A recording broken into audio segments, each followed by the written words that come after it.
Sejam todos bem-vindos. Dentro de instantes iniciaremos a nossa transmissão.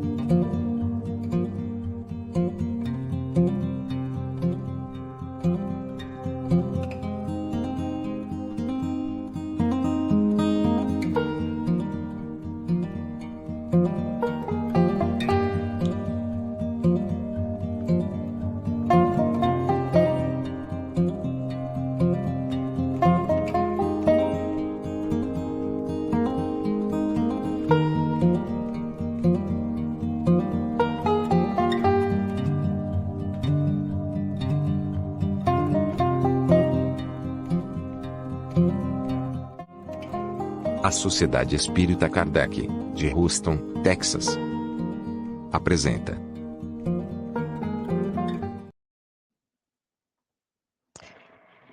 Boa noite, amigos queridos, bem-vindos a todos vocês, aonde quer que você esteja. É um prazer estarmos juntos novamente. Vocês que nos acompanham pelo Facebook e pelo YouTube aqui do Kardec Houston e pelo Sistema Deus Conosco de divulgação espírita aí no Brasil. Um abraço virtual, é um prazer. E tem mais 7 canais de parceria, aí, inclusive o Portal da Luz, que gentilmente se interessaram em transmitir a nossa live. É uma honra para nós, um abraço para vocês todos, aonde vocês estiverem. Aos amigos do Sunrise aqui em Houston, os amigos de Austin, Texas, Dallas, no interior do Texas, de todos os Estados Unidos, amigos queridos da Austrália, do Canadá, amigos de Portugal, Londres, que provavelmente vão ver só amanhã, porque agora é madrugada, amigos da Espanha, em Madrid, amigos do outro lado do mundo, no Catar, que com certeza também vão ver amanhã, porque são 3h30 da manhã aí no Catar. Amigos do Brasil, de norte a sul, amigos queridos de Maceió, queridos de Salvador, passando pelo Rio de Janeiro, amigos de São Paulo, amigos de Jales e principalmente amigos do Maranhão. Muito bom estarmos juntos, é um imenso prazer. Forte abraço, já estamos vendo muitas pessoas aqui queridas no chat, que vamos colocar todas. Nos apresentando, eu sou a Fernanda Wainskovski, representando o nosso grupo aqui, o Kardec Houston. Entrando aqui, todos os amigos aqui do nosso grupo, entrem aqui no chat, colocando seu boa noite. E o nosso convidado mais que querido dessa noite é o nosso querido Fábio Carvalho. O Fábio está no Maranhão, em São Luís, nesse momento, já saiu de uma live, de um dia de trabalho, está conosco, então a gratidão é imensa. Ele é palestrante espírita, presidente da Federação Espírita do Estado lindo do Maranhão. Preciso falar lindo porque temos conexão com esse estado. É coordenador de estudos aí em São Luís, nos grupos onde ele trabalha, educador e evangelizador infanto-juvenil, autor de vários artigos, alguns eu acessei online hoje para ver, muito aprendizado, muito bom, profundo. E profissionalmente ele trabalha como defensor público do estado do Maranhão, esse estado lindo onde ele mora com a sua família. Mas o mais importante dessa bio, de todas essas credenciais, é essa sua simpatia, esse coração, essa sua amizade, carisma, atenção mesmo. Uma pessoa me disse, porque eu mandei a divulgação e ela me disse o seguinte: ainda adolescente, ele evangelizou os meus filhos. Então, querido, isso é mais importante do que qualquer currículo. Boa noite, Fábio, querido. Boa noite, Fernanda. Que alegria estar aqui. Que bom que a tecnologia nos une. Boa noite a você, internauta, que nos acompanha nesse momento. Mas a você também que vai nos acompanhar em outra hora, mais conveniente em razão das horas que nos separam em razão dos movimentos da Terra, mas é sempre uma alegria irmanar os nossos corações. Com certeza, vamos colocar aqui comentários lindos de amigos queridos, mas antes, para preparar ainda mais o nosso ambiente, os nossos corações, vamos abrir, nos conectando com os nossos benfeitores, com uma pequena prece. E convidamos todos vocês, queridos, para se conectarem conosco também. Então, nesse momento, já sentindo a leveza desse ambiente virtual que foi preparado para nós, nos sentindo envolvidos pela paz e pela luz do nosso Criador, agradecemos essa oportunidade de estarmos juntos, direcionando os nossos pensamentos e os nossos sentimentos ao nosso Mestre Jesus, pedindo que Ele nos conduza nos comentários, nessa live, durante 1 hora, que possamos estar fazendo o trabalho de acordo com o seu plano, mestre. Pedimos que inspire o nosso convidado da noite de hoje, o nosso querido amigo, para que a mensagem seja trazida de acordo com o seu plano, para que todos os lares sejam tocados, para que todos os corações sejam tocados e para que essa mensagem se espalhe através de ações de amor e de bem. Agradecemos as ferramentas que nos possibilitaram estar aqui hoje, que essa mensagem chegue a todos aqueles que necessitam de uma mensagem de luz, de paz e principalmente de amor. Que possamos estar numa perfeita sintonia, todos nós, nesse momento de aprendizado e de amor. Obrigada, mestre, que assim seja. É uma alegria estarmos aqui juntos e, queridos, os nossos convidados gostam muito de saber de onde vocês estão participando, então pedimos que coloquem aí a cidade de onde vocês estão se conectando para que nós possamos sentir essa alegria. E suas perguntas também relativas a esse tema, comentários, para que nós possamos também compartilhar. E sabemos que, devido ao tempo, nem todas poderão ser colocadas, mas faremos o possível.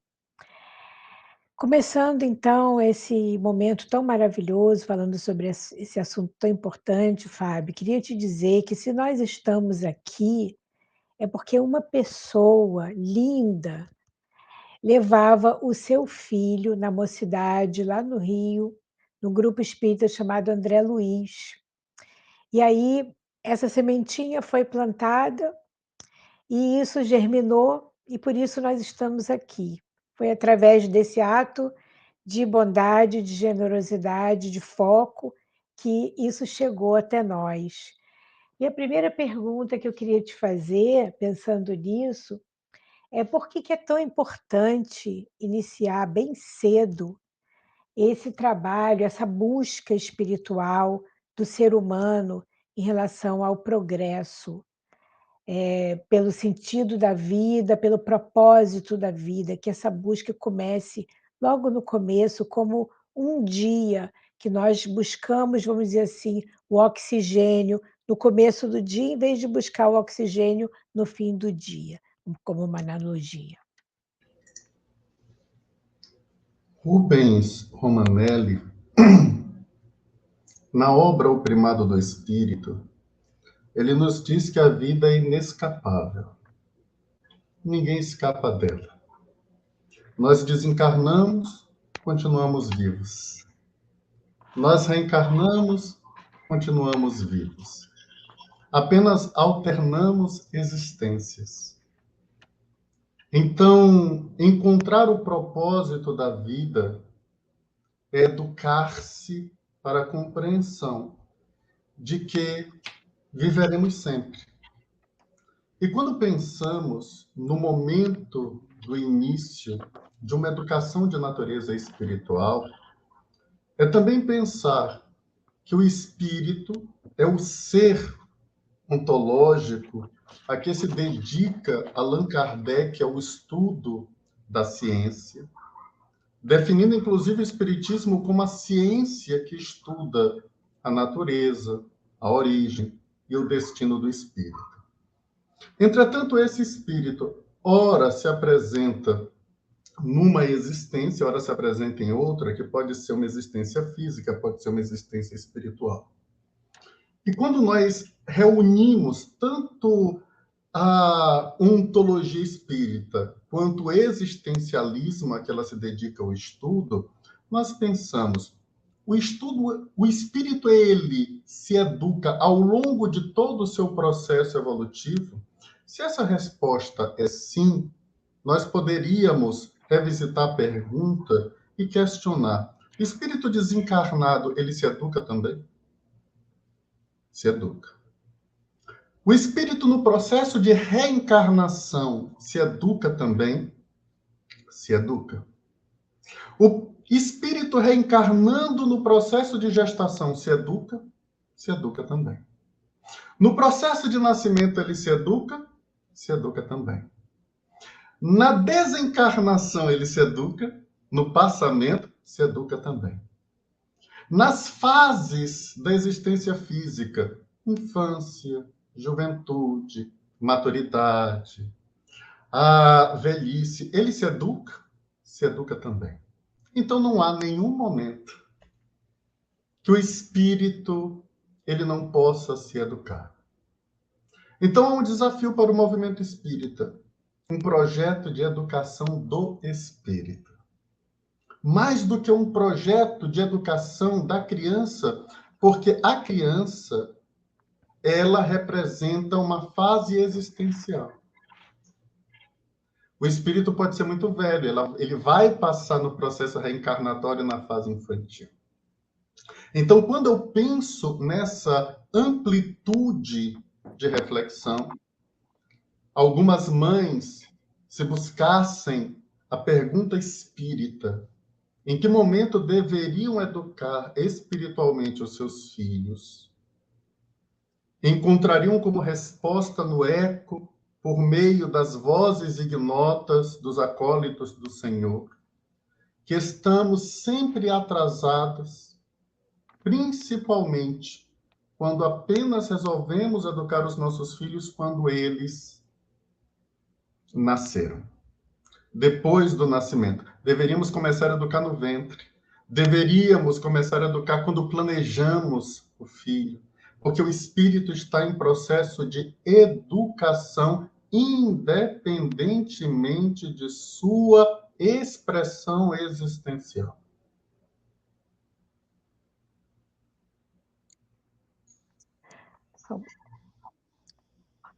Obrigada, Fábio. Então, é bem antes do que eu mencionei. Não é como uma criança, é sempre. Começa desde sempre, é eternamente, desde antes. E eu estava pensando aqui numa analogia como uma árvore, né?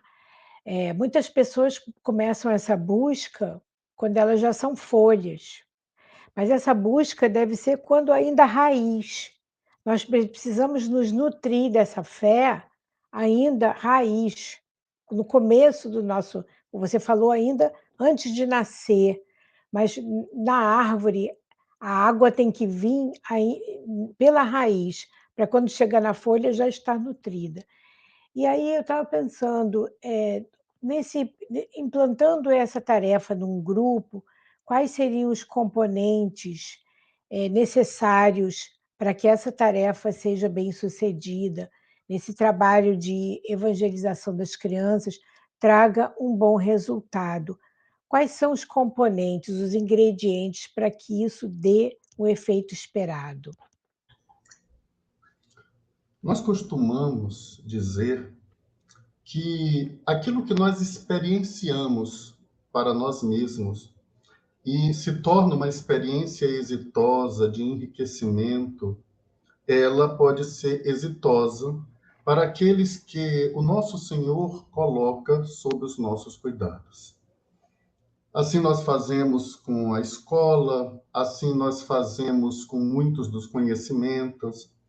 Então, é necessário que nós mergulhemos no Evangelho de Jesus e nos enchamos de graça com esse Evangelho, para notarmos e percebermos como isso será enriquecedor para as nossas crianças, para os nossos filhos. E isso nos enche de boa vontade. E essa boa vontade, essa benevolência, que é um dos elementos utilizados por Jesus para conceituar a caridade ante a indagação de Allan Kardec, conforme a resposta apresentada por São Vicente de Paulo, como se pode entender a caridade como entendia Jesus. E ele começa respondendo benevolência.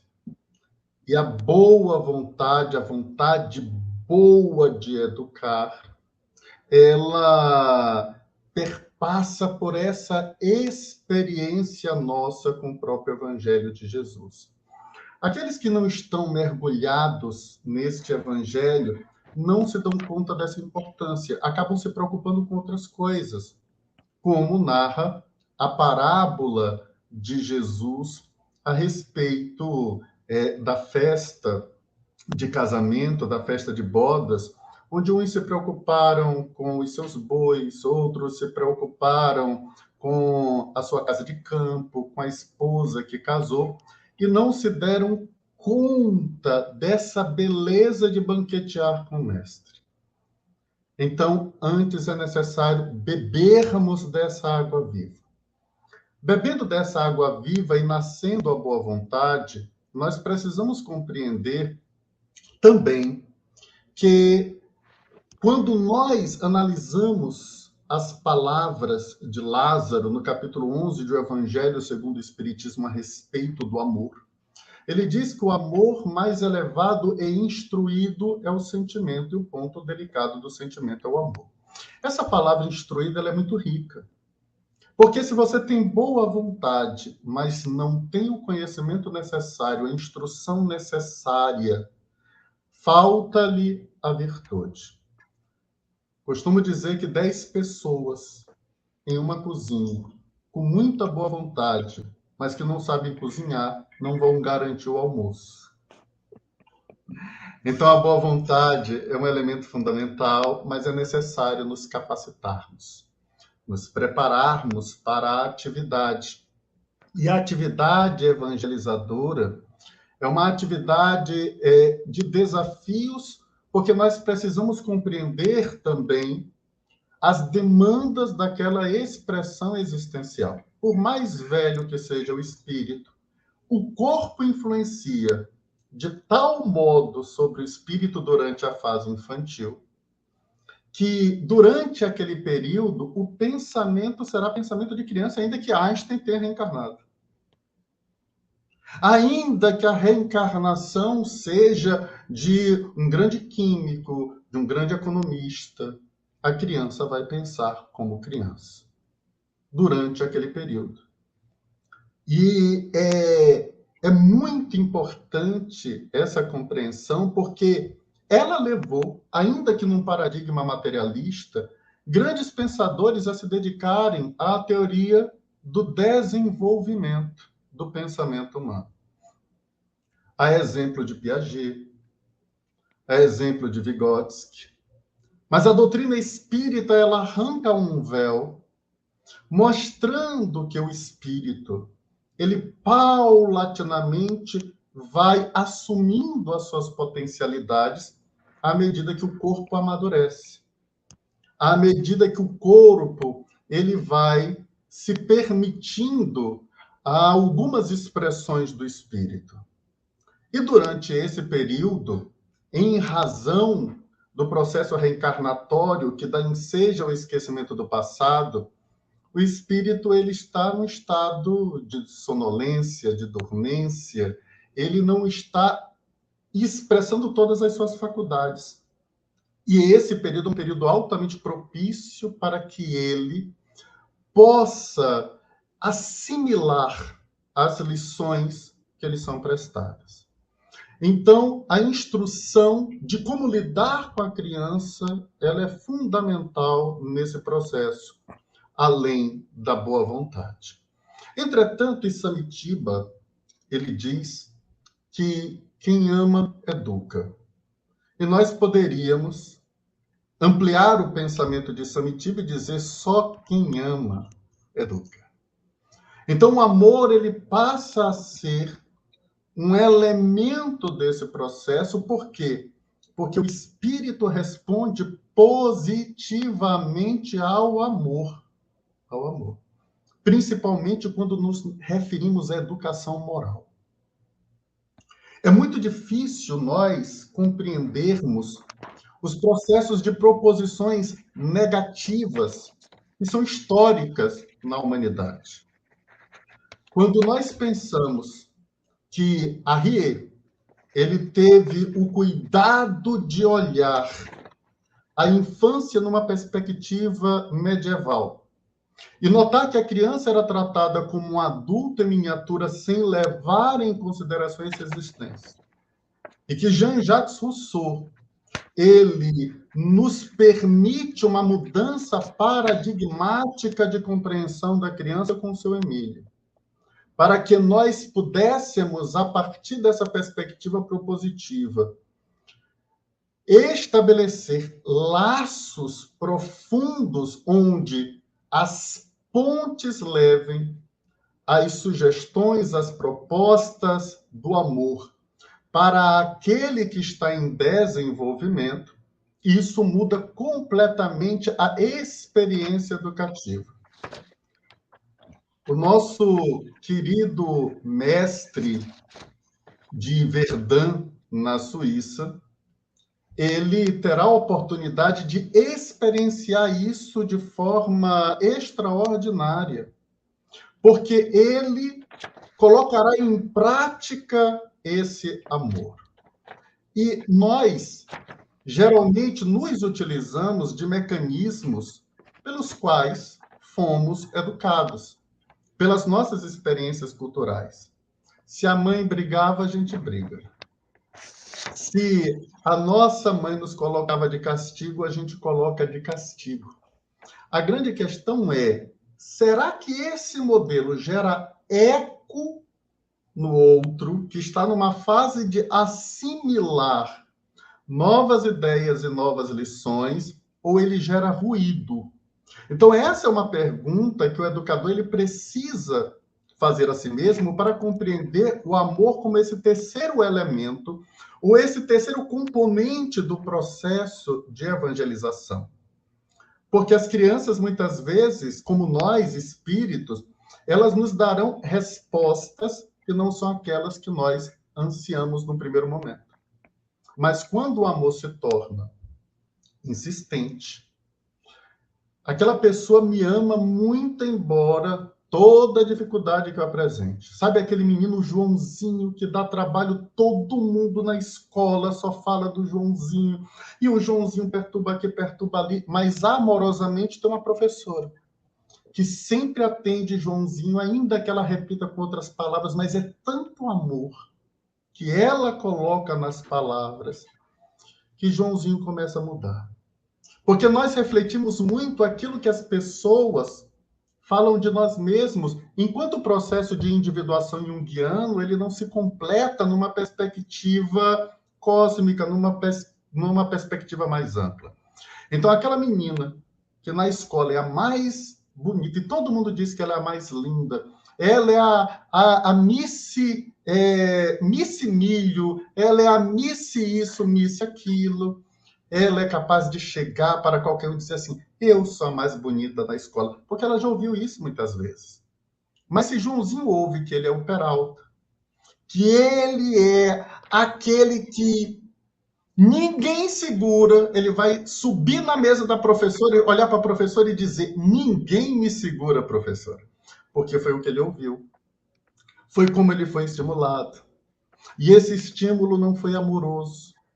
E, portanto, ainda que houvesse cognitivamente palavras que desse ensejo uma mudança de comportamento, os ruídos impediram que Joãozinho absorvesse aquela ideia.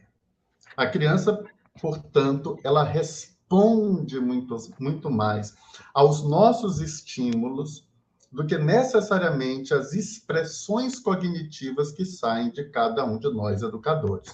Eu elencaria esses os 3 principais ingredientes: a boa vontade, a instrução, a capacitação para o trabalho e, o mais importante de todos, o amor.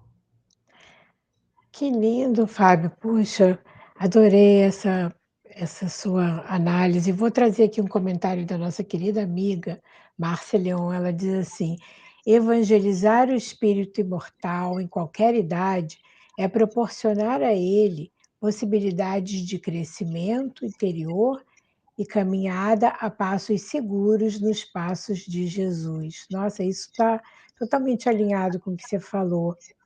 E esses ingredientes, você mencionou os desafios e você mencionou também o nosso querido Pestalozzi, né, que foi o educador de Kardec.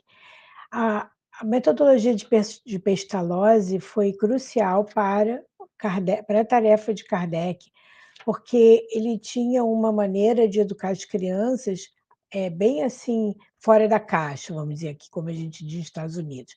Em vez de reprimir, ele estimulava as ideias das crianças. E isso para Kardec foi realmente decisivo, que nós possamos ter isso que você falou de estimular, elogiar a criança, né? Levar a criança para cima em vez de reprimir, como seguindo o modelo de Pestalozzi, porque isso é que vai fazer, vai trazer esse amor que você está falando.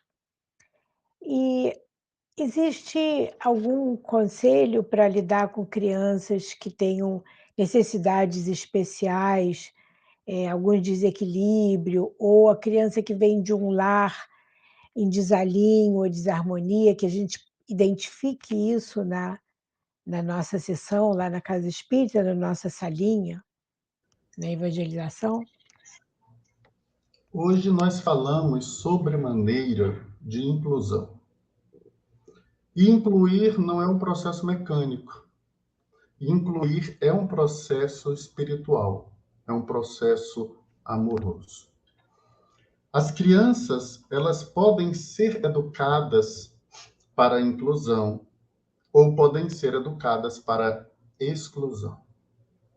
No momento em que nós educamos na perspectiva da solidariedade, como propunha Maria Montessori, ela já dizia que instintivamente ou intuitivamente as pessoas já buscavam concorrer umas com as outras. Então ninguém precisa ensinar isso. Entretanto, a solidariedade, o companheirismo, aceitar o diferente, isso pode ser objeto do processo de educação. E a sala de aula, especialmente a de evangelização, pode ser esse laboratório, onde a criança com a deficiência física, seja ela auditiva, seja ela visual, mas também a pessoa num estado de perturbação qualquer, envolvida pelos demais colegas, em razão do sentimento de empatia que ele traz acolhimento, que ele traz afago, que ele traz amor. Mas também o rebelde, que em razão de circunstâncias diversas, apresenta-se momentaneamente com a rebeldia, ou mesmo a criança mais introvertida, aquela mais extrovertida, ou aquela que vem de uma cultura diferente, todas podem encontrar na sala de evangelização o acolhimento, desde que o professor ele crie esses espaços de inclusão acolhedora. E esse espaço já faz parte do próprio processo, onde o conteúdo espírita, ele, na verdade, se confunde com a metodologia utilizada pelo educador.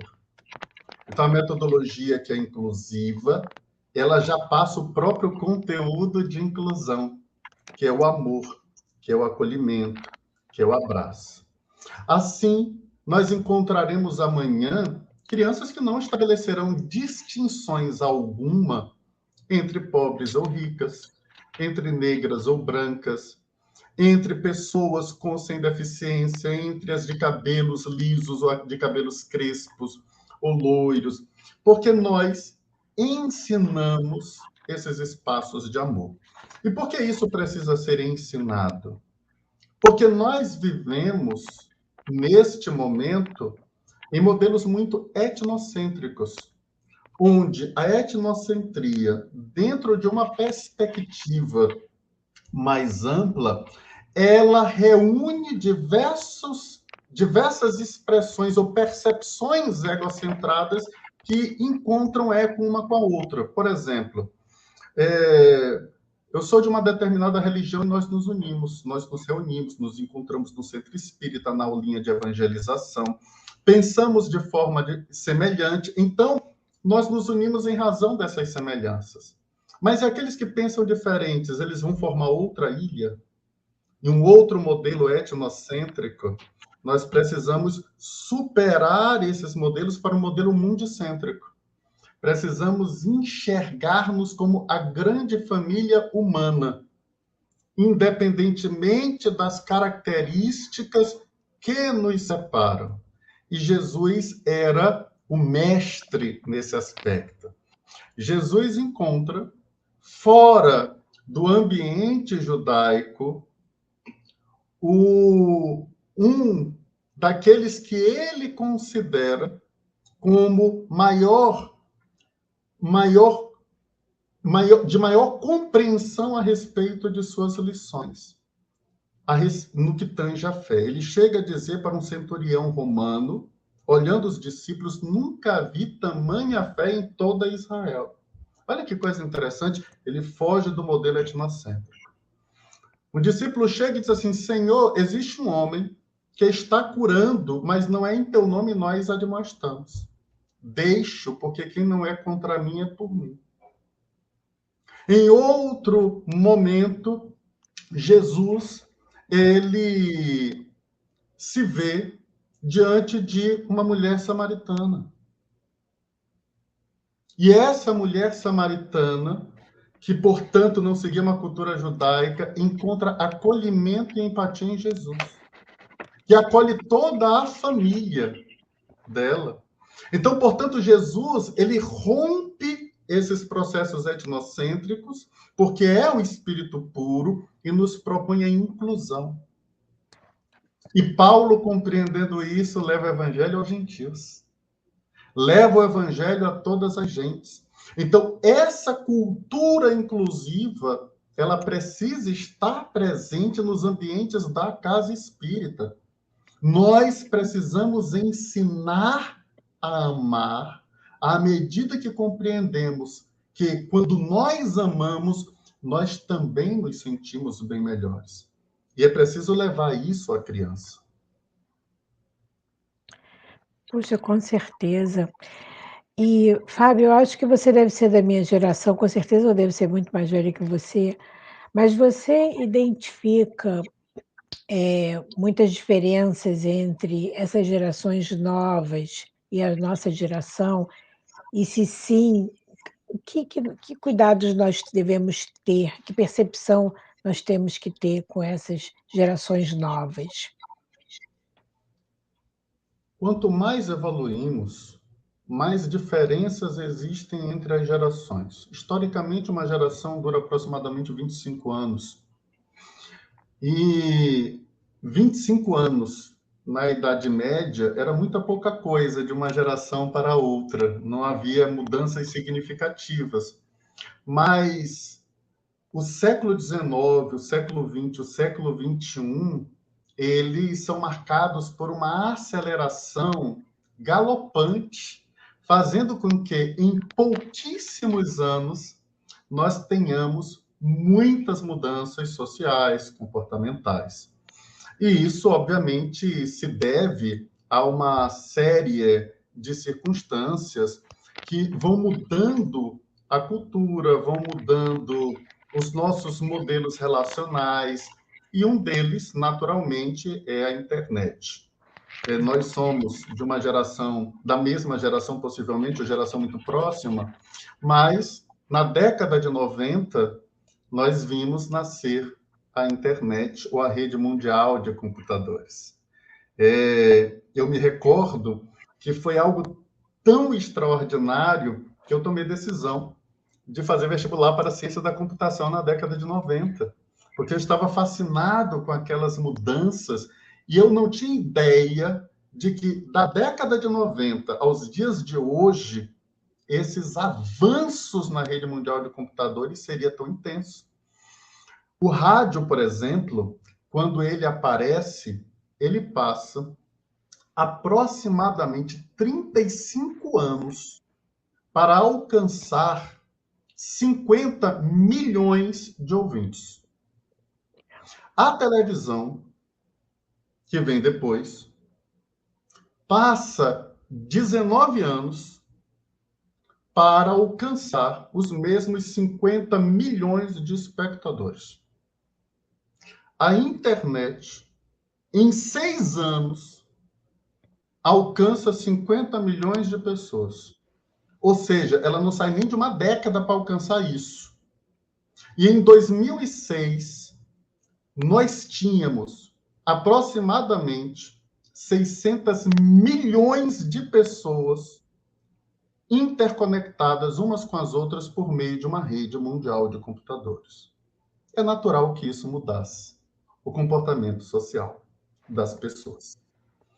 E nós encontramos uma geração que ela nasce e aprende a mexer no smartphone antes de aprender a falar e a escrever. E isso não é exagero. Não é exagero. Eu acompanhei uma sobrinha que, com 1 ano e meio, não conseguia falar o meu nome, mas Steve Jobs criou algo tão intuitivo que uma criança intuitivamente descobria como poderia mexer naquele smartphone. E nós hoje estamos vendo os resultados dessas grandes mudanças, além de outras que marcam aquilo que se convencionou chamar o pós-modernismo, que aparece depois da Segunda Guerra Mundial. Então, é interessante a gente atentar para essas mudanças, porque quando a gente fala de história, ainda que o tempo seja curto, a gente às vezes comete 2 erros. Um erro é de olhar o passado com os olhos de hoje. O historiador ele precisa colocar os olhos da época. Se eu tento analisar a época de Jesus com o olhar de hoje, eu cometo erros de interpretação histórica. Mas existe um outro erro, que é de olhar o presente, o momento, as gerações atuais, com o olhar de ontem. Agora, imagina nós que somos de ontem, tendo que analisar a geração de hoje com o olhar de hoje, não com o nosso. Por isso a gente utiliza muito discurso. Na minha época, no meu tempo, eu estou utilizando o meu olhar de uma outra época para analisar um fato social de hoje. Então, eu preciso fazer um exercício. Um exercício de compreender o hoje com os olhos de hoje. Porque, senão, eu serei apenas um crítico e não conseguirei perceber as muitas possibilidades que surgem a partir de agora. Eu vejo, por exemplo, através da internet, nosso cuidado no movimento espírita de reduzir o tempo das palestras, porque na internet, 1 hora e 40 minutos é muito tempo. Cansa a vista, você tem luz nos olhos. As nossas crianças estão acostumadas, através de redes sociais como o TikTok, a olhar algo com 30 segundos. Mais de 30 segundos cansa e ela com o dedinho passa para a próxima conta, onde vai ter uma outra coisa que a chame a atenção ou não. Eu me pergunto, às vezes, o que eu falaria para uma criança que seja tão significativo e tão profundo em 30 segundos. E nós não estamos ocupando esses espaços. Nós não estamos ocupando porque nós não estamos enxergando. A geração de hoje, com os olhos de hoje, estamos utilizando os olhos de ontem. Então, esse, de fato, é um grande desafio, Fernanda. É. Nossa geração tinha algumas características diferentes, até pelo fato que você mencionou. A gente, se queria pesquisar alguma coisa, tinha que ir na biblioteca, tinha livraria, uma coisa mais assim de tocar nas coisas, em vez desse ambiente virtual. E a gente identifica hoje muito bullying, que hoje tem um nome, na nossa época não tinha. Muita depressão e muito suicídio a níveis alarmantes. Então, aí fica a pergunta, a preocupação, né, a a casa espírita, ela não substitui a terapia. A evangelização, ela não substitui a necessidade de terapia. É muito importante a gente lembrar disso. Você gostaria de falar um pouco sobre isso? E, de fato, não substitui e nem deve substituir. O pensamento espírita, ele traz uma sustentação moral para a criança que está na escola de evangelização. Porque o espiritismo propõe o espírito estoico. À medida que ele apresenta as causas das nossas aflições, sejam elas presentes, sejam elas pretéritas. Quando Allan Kardec se dedica ao capítulo 5 do Evangelho segundo o Espiritismo, Kardec nos apresenta uma página de beleza inenarrável, intitulada Resignação. E, na conclusão do Livro dos Espíritos, mais precisamente no item 8, Allan Kardec põe a resignação como o segundo efeito geral do pensamento espírita na vida das pessoas. Ou seja, aquele que mergulha no pensamento espírita se torna mais estoico, mais resignado, compreende mais as adversidades da vida, reclama menos, serve mais, compreende o bem sofrer de que tratam os espíritos no capítulo 5 do Evangelho segundo o Espiritismo. Portanto, ele se torna mais forte diante das dificuldades da vida. E você vê a diferença da criança que passa a ter contato com esses saberes em relação às crianças cujos ideais são construídos numa perspectiva de direitos. Quando eu estive em Portugal, na Universidade Portucalense, fazendo um curso de Direitos Humanos, eu me deparei com o fato de que nós temos muitas convenções de direitos. Temos muitos tratados internacionais que falam de direitos, mas poucos que tratam dos deveres. E o dever, como apresentam os espíritos, a exemplo de Lázaro, no capítulo 17 do Evangelho segundo o Espiritismo, é um paradigma moral. É a moral dedicada por Kant na obra Fundamentação da Metafísica dos Costumes. E nós pensamos muito nesses direitos e quando eles são abalados, nós sucumbimos. Nós nos vemos malbaratados, seja por nós mesmos, seja pela vida. Então, a depressão, ela de fato, ela hoje permeia grande parte da população. Os números falam por si, de acordo com a Organização Mundial de Saúde, temos quase 800 mil suicídios por ano. É um número alarmante, é um número que salta aos olhos, e de fato isso exige terapia, mas a evangelização infantil é igualmente importante para esse processo de compreensão da vida, de saber que na vida encontraremos provas e expiações. E que nós precisamos amar a cruz que nos ampara e nos regenera. como fizeram aqueles que nos antecederam, como Chico amava a sua cruz, como Francesco Bernardone amou o fogo que lhe queimou os olhos, como encontramos entre os primeiros cristãos a coragem timorata de enfrentar as feras, cantando as músicas das baladas que se aprendia nas ágapes, nos encontros, nas igrejas, nas comunidades nascentes. E hoje sofremos por muito pouco. E às vezes eu ouço a minha filha, quando ela chega em casa, e diz assim: pai, fulano de tal me chamou disso. E eu respondo para ela: ame-o. Ame-o. Se ele falou, é porque ele traz essa dor no coração. Ele precisa mais de ajuda do que de você. Ame-o. Então a doutrina espírita nos dá uma sustentação, mas nunca substituirá a terapia. Porque em muitas dessas experiências, nós encontramos o terapeuta, no terapeuta, o profissional que nos ajuda a esse autoencontro, esse autoconhecimento. Mas também precisamos de amigos. Mas também precisamos do apoio do colega na casa espírita.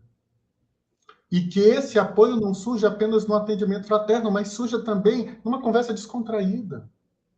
O nosso querido Evangelho de Jesus já nos traz o registro: confessai-vos uns aos outros. Então, nós precisamos também uns dos outros nos falar: Fernanda, hoje meu coração está tão em frangalhos, eu queria te falar uma coisa. E quando a gente fala, a gente solta, escuta de Fernanda, à luz do Evangelho, dá um abraço, às vezes a gente só quer ser acolhido.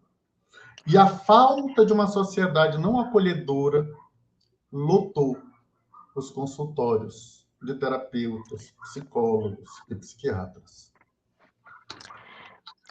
Fábio, eu acho, assim, ao longo da minha experiência aqui, eu vi muitas pessoas se sentirem muito gratificadas pelo trabalho. O trabalho na casa espírita é muito gratificante.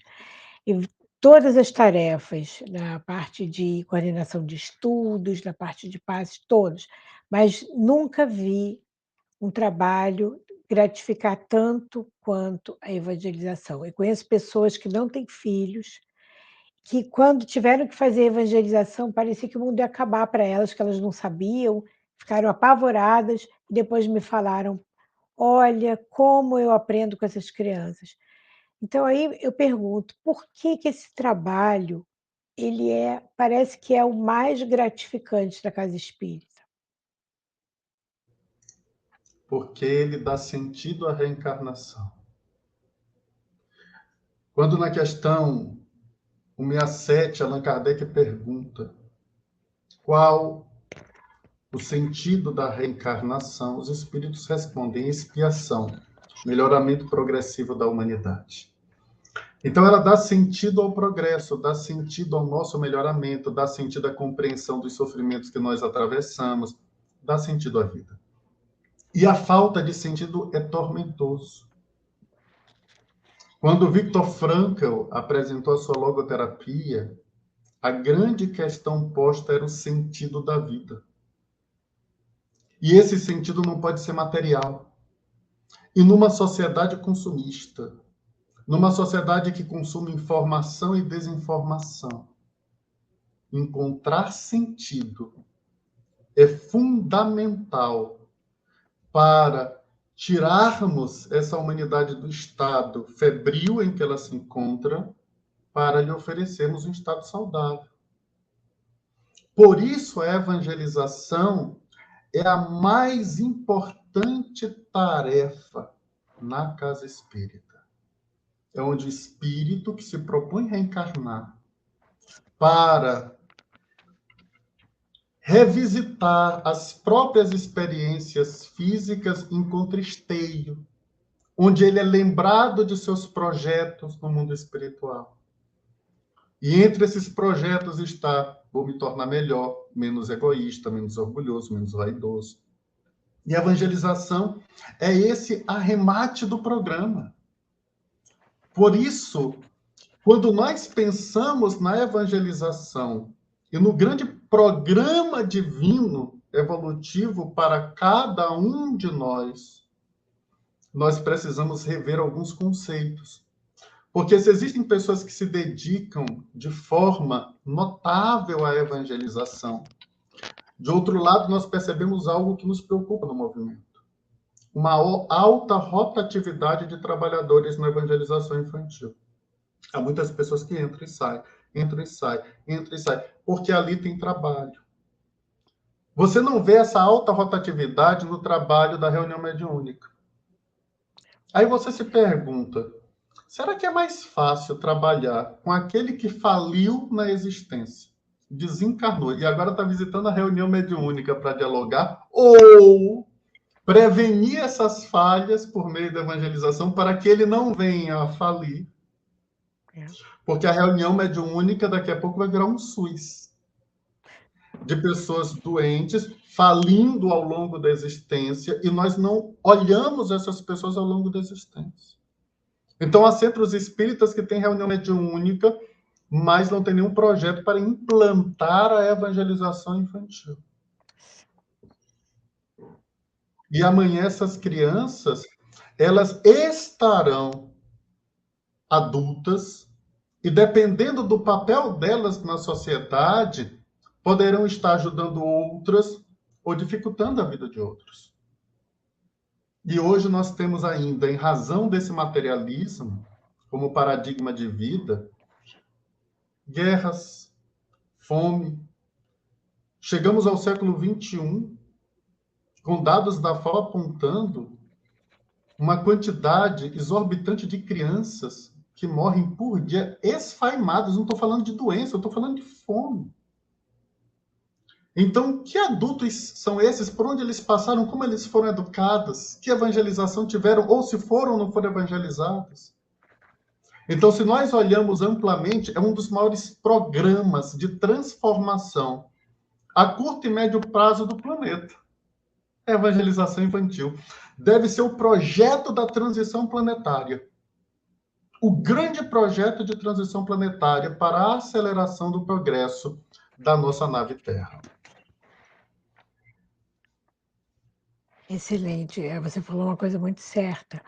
O atendimento fraterno, que devemos chamar de diálogo fraterno, não atendimento, e a reunião mediúnica estão lá, sólidos, mas tem muitos grupos que não têm a evangelização infantil.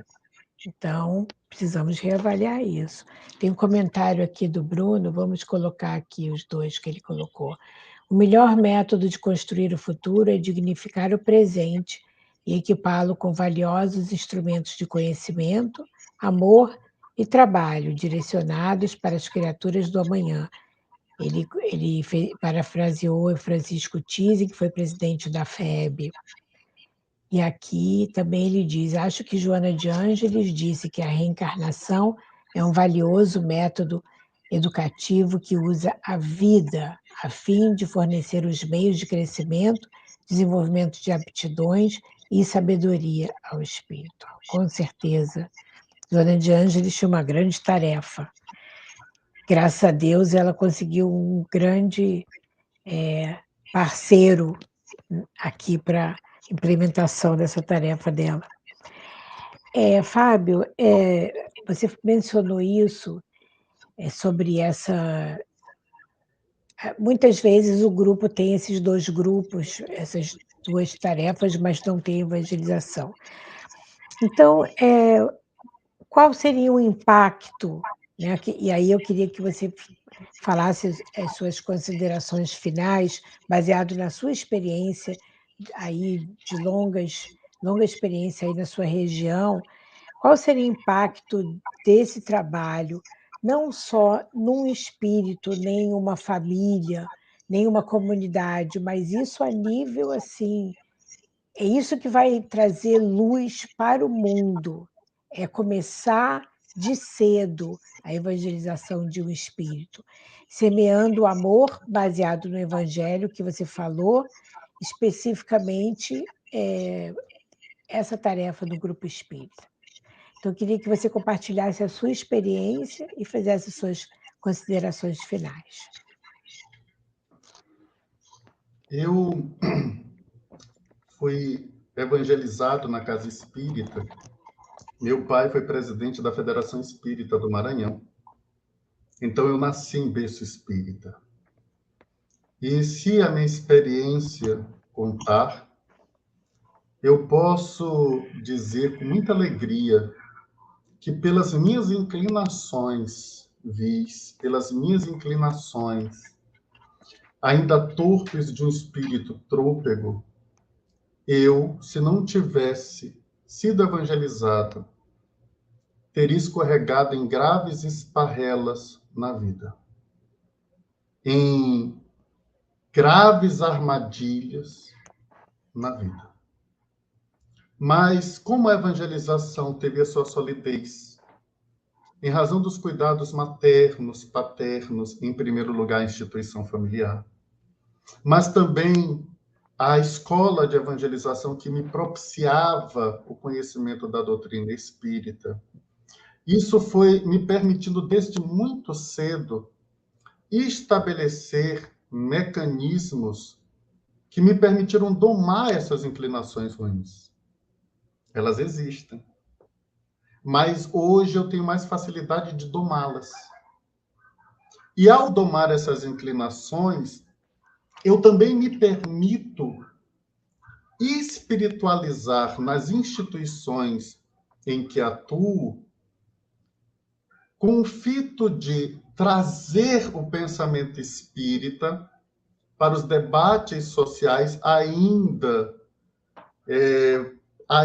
pautados em um paradigma materialista. Eu gosto muito da obra Atualidade do Pensamento Espírita, de Viana de Carvalho, psicografado por Divaldo Pereira Franco, porque ela demonstra o resultado dessa evangelização. Quando você vê mudanças grandiosas e importantes na área da biotecnologia, da psicologia, da zoologia, do direito, da medicina, da política, nós percebemos que Viana de Carvalho começa a olhar a influência do pensamento espírita nas diversas áreas do conhecimento humano. Mas quem é que vai provocar essas mudanças nessas diversas áreas do conhecimento humano? Numa perspectiva espírita, se não passarem pela escola de evangelização. Se chegarem à fase adulta, com graves problemas de natureza moral, tendo antes que resolverem esses problemas internos, seja na terapia, seja por meio do atendimento espiritual, seja por meio de outros ambientes de assistência, para só depois, reorganizando-se pelo lado de dentro, se dedicar a essas mudanças. A encarnação é muito curta, não dá tempo. Mas se nós começamos pela evangelização, mais cedo temos um adulto equilibrado, estável, que consegue estabelecer mecanismos de autocontrole em relação aos seus maus pendores, e mais facilmente ele influencia a mudança social por meio das instituições por onde ele deambula. E isso, a nível coletivo, gera um impacto extraordinário. Porque amanhã eu vejo mudanças na relação médico-paciente. Amanhã eu vejo mudanças na economia, numa perspectiva ética. Amanhã eu vejo mudanças no setor imobiliário. Amanhã eu vejo mudanças na relação de consumo. Então, eu vou vendo os resultados desse processo. À medida que pessoas que têm como valor principal o evangelho passam a viver na sociedade, porque elas vão se perguntar, como é que faria Jesus no meu lugar? Diante disso, como é que faria Jesus? Então, a evangelização é para levar a criança a essa pergunta para o resto da vida dela. como faria Jesus no meu lugar. Por isso, o impacto, como eu disse, em pouco tempo, em 1, 2 gerações, seria gritante se o mundo inteiro se dedicasse à evangelização. Agora, imagine a casa espírita, porque, como diria José Herculano Pires, numa obra intitulada O Centro Espírita, se nós tivéssemos a grande clareza do papel de um centro espírita, ele seria o maior instituto, ou um dos mais importantes institutos de cultura do planeta Terra. Assim como a escola é um instituto de cultura, assim como a universidade é um instituto de cultura, onde você aprende coisas para a vida, o Centro Espírita seria um grande instituto de cultura, onde nós também aprenderíamos coisas para a vida e mudaríamos a nossa e a vida daqueles que partilham do mesmo palco da existência. Que lindo saber da sua história. Você quer compartilhar aqui como você formou a sua família? Que também é outra história linda. Se temos alguns minutos ou segundos, eu conheci a minha esposa em razão do movimento espírita. Ela assistiu a uma palestra minha aqui no Maranhão, e nós então formamos uma família de 2. E como eu sou defensor público e atuei por 7 anos na área da infância, a minha atuação exigia visitas periódicas às instituições de acolhimento da minha cidade. E em uma dessas instituições eu fiz uma audiência e eu me lembro de 3 crianças que estavam sentadas e li o laudo psicológico. E o relatório da psicóloga apontava para um prejuízo caso aquelas crianças fossem separadas. E elas estavam aproximadamente de 4 a 5 anos naquela instituição. E não aparecia ninguém querendo adotar as 3. Queria adotar uma ou outra. E sempre o estudo psicológico era contrário à adoção apenas de um. E, como um impulso que eu não saberia explicar, eu dei uma cutucada no juiz, que estava do meu lado, e disse assim: eu vou ficar com essas 3. Ele riu, pensando que eu estava brincando, eu ri, pensando que eu estava brincando, todos rimos, pensando que nós estávamos brincando. Aí, quando a audiência terminou, eu olhei para uma delas e disse assim: nós ainda vamos nos ver muito. E eu saí com aquilo na cabeça. Então eu resolvi mandar uma mensagem para minha esposa, uma mensagem que qualquer esposa gostaria de receber do marido. Meu bem, você será mãe. Geralmente é uma notícia que a mãe passa para o pai, né? Mas eu avisei para ela: você será mãe. Disse assim: o que é isso, Fábio? Tá de brincadeira? Eu disse assim: não, nós vamos adotar algumas crianças. E ela estava no Tribunal de Justiça, a trabalho. E ela disse assim: não, Fábio, as coisas não se decidem assim, não. Isso a gente precisa parar e pensar cuidadosamente. E eu, do outro lado, disse a ela: meu bem, se nós pensarmos muito, nós não nos lançamos nos perigos da água para salvar o náufrago. Então não dá para pensar demais. Não me proponha muito pensamento, porque quem pensa demais não faz. Então eu tinha uma viagem a trabalho para Palmas e disse a ela: quando você voltar, veja lá seus filhos na instituição de acolhimento. Aí, quando ela chegou, ela foi lá e ela mandou uma mensagem para mim: não tem jeito, nós seremos pais. Quando eu voltei, eu fiz o pedido para que eles ficassem o final de semana comigo, ao juiz. O juiz aqueceu e na segunda eu tinha que devolver. E foi um chororô danado, e foi um sofrimento.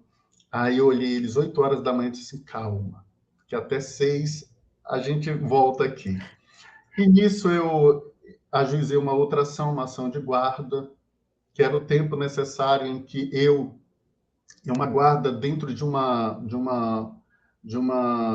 outra medida protetiva chamada acolhimento familiar. Então, eles foram colocados em medida de proteção comigo, foi o tempo em que Eu me inscrevi no Cadastro Nacional de Adoção, fiz o curso e, cadastrado, fiz o pedido de adoção. E como não havia nenhum interessado em adotar 3 crianças numa adoção tardia, porque eles tinham 9, 8 e 7 anos de idade, a adoção foi concretizada e hoje o mais velho está com 17 anos. Meu jovem rapaz está no ensino médio, e é uma escada, 17, 16 e 15. E provavelmente por erros do passado, eu estou há menos tempo com eles. Eu disse, olha, eu não pude aproveitá-los desde o nascimento. Daqui a pouco vocês estão criando asas, mas como diria Gibran, Khalil Gibran, o papel dos pais é muito parecido com o do arco e o papel dos filhos, o da flecha. O arco se curva ao máximo que ele pode. Ele se curva tanto que dói, mas é necessário que doa para que a flecha se projete ao mais distante possível. E no meio disso existe um arqueiro chamado Deus. Deus é o arqueiro que nos faz sofrer como pais, para que os filhos se distanciem. Mas, diz Khalil Gibran, que a flecha sempre leva um pouco do arco, e o arco sempre fica com um pouco da flecha. E essa é a grande beleza da educação dos espíritas, porque sempre levamos um pouco uns dos outros. Mas, Fábio, você ficou só com 3? Nós temos a guarda de outros 2, a Esté e o André, que são sobrinhos da minha esposa e que estão aí na fila também de adoção. Fazem parte dos projetos. Mas não pensa muito não, porque quem pensa muito acaba não fazendo. É verdade, amiga. Com isso, querido, com esse clima maravilhoso aqui que a gente está sentindo, nós agradecemos imensamente por esse aprendizado aqui que você compartilhou conosco, que nós possamos absorver esses conhecimentos, mas principalmente identificar as oportunidades que vão nos ser apresentadas pelo nosso Criador, com certeza, para colocar em prática o que aqui todos nós aprendemos. E aí nós agradecemos a todos aqui do chat também e pedimos para você fechar esse momento lindo com uma prece, colocando esse laço nesse momento. Então vamos orar. Mestre Senhor Jesus, gratos estamos pela tua presença em nossas vidas. Nada obstante as dificuldades, as aflições,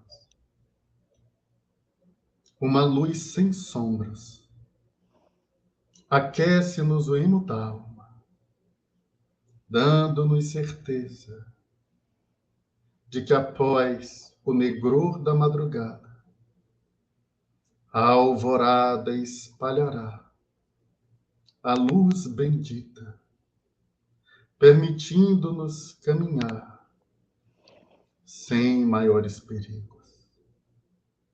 Hoje, Senhor, claudicamos.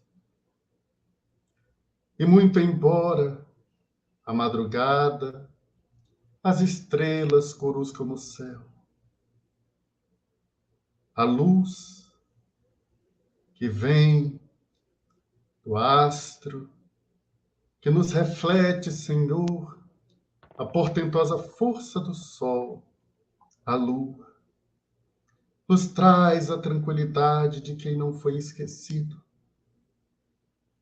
Porque tu és o lampião a nos acender as estrelas na noite e não nos deixando olvidar que ninguém pode deter a aurora. E ela se aproxima, Senhor, magnânimo, porque o dia novo se nos avizinha.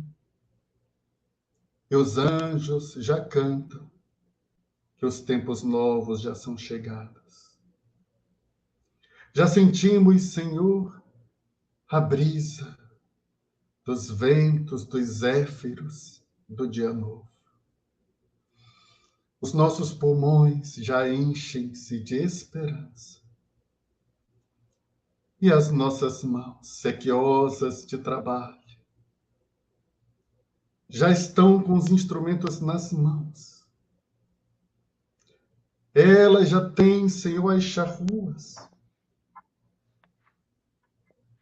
E nós começamos, desde agora, o serviço do teu convite. Abençoa-nos, Senhor, estas instituições sagradas, porque elas cumprem o mistério de divulgar esta grande esperança pelo mundo inteiro. E eis que as nossas vozes se unirão na esperança. As nossas etnias serão uma só, porque a nossa língua será a língua do amor. E abraçados, Senhor, fraternalmente, pelos teus doces e fiéis acólitos, permita-nos encerrar o encontro singelo da noite de hoje.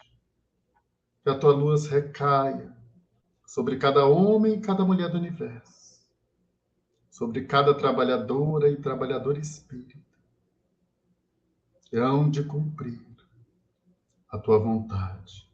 Se conosco hoje e sempre, que assim seja.